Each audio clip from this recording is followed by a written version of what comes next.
अस्सलाम वालेकुम students, I hope you are doing well. I am your class teacher miss Eram. आज का जो हमारा सब्जेक्ट है वो मैथमेटिक्स फॉर ग्रेड 4। और आपको जैसे कि आपको पता है कि हमारा यूनिट नंबर 1 स्टार्ट हुआ है, जिसका आज लेक्चर 3 है। और लेक्चर नंबर 3 में हम होल नंबर्स एंड ऑपरेशंस के बारे में पढ़ेंगे। और उसका आज हमारा जो SLO है वो है SLO 5। SLO नंबर 5 में है compare and order numbers up to 5 digits. हमने कंपेयर करना है और नंबर्स को ऑर्डर में लिखना है। कितने डिजिट्स के? 5 डिजिट्स के। 5 डिजिट्स से लेस हो सकते हैं लेकिन ग्रेटर नहीं हो सकते।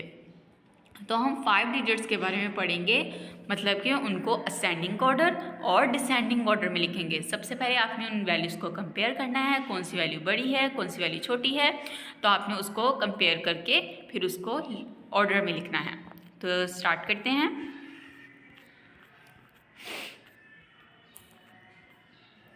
जी, क्वेश्चन नंबर 7 में है arrange the following numbers in ascending order.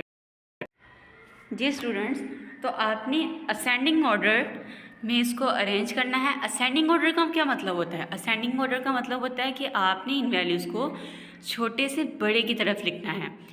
कैसे लिखना है? छोटे से बड़े की तरफ असेंडिंग में। तो क्वेश्चन नंबर 1 में देख लेते हैं कि कौन सी वैल्यू हमारे पास सबसे छोटी है। तो कौन सी वैल्यू हमारे पास सबसे छोटी है? तो सबसे छोटी जो हमारे पास वैल्यू है वो है 2321। थर्ड वैल्यू हमारे पास सबसे छोटी है। सबसे पहले इस वैल्यू को लिखेंगे 2321। इसके बाद जो हमारे पास इससे ग्रेटर वैल्यू है वो है सेकेंड वैल्यू 2856। तो इसके बाद ये वाली वैल्यूज़ आएगी। और थर्ड पे आएगी आपके पास जो फोर्थ वैल्यू लिखी हुई है 3922। इसके बाद ये वैल्यू और लास्ट पे आएगी आपके पास वैल्यू फर्स्ट वाली 6425। तो आपने इसको इस तरह से असेंडिंग ऑर्डर में अरेंज कर लेना। हमने इसको छोटे से बड़े की तरफ अरेंज कर लिया है और अरेंज करके देख लिया है कि इसको किस तरह से लिखना है। इसी तरह से आपने क्वेश्चन नंबर 2 और 3 को होमवर्क करना है। क्वेश्चन नंबर 7 असेंडिंग ऑर्डर की। अब क्वेश्चन नंबर 8 है arrange the following numbers in descending order, कि आपने इन नंबर्स को डिसेंडिंग ऑर्डर में अरेंज करना है, मतलब कि बड़े से छोटे की तरफ।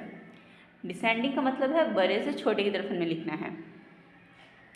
तो क्वेश्चन नंबर 1 में देख लेते हैं। हमारे पास 4 वैल्यूज़ दी गई हैं। तो सबसे पहले हमारे पास हमने देखना है कि कौन सी वैल्यू बड़ी है। तो जो सेकंड वैल्यू है वो हमारे पास बड़ी वैल्यू है 6321। तो इसको हम सबसे पहले लिखेंगे।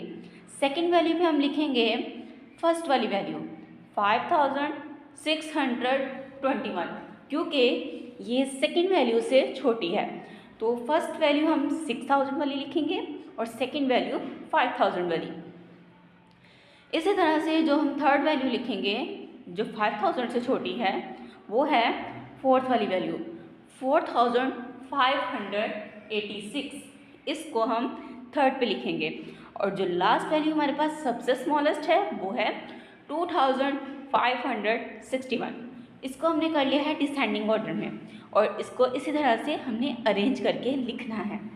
और आपने इन क्वेश्चंस को होमवर्क में करना है, क्वेश्चन नंबर 7 और क्वेश्चन नंबर 8 में। उम्मीद है कि आपको असेंडिंग और डिसेंडिंग ऑर्डर की समझ आ गई होगी। इंशाल्लाह नेक्स्ट लेक्चर में मुलाकात होती है, तब तक के लिए अल्लाह।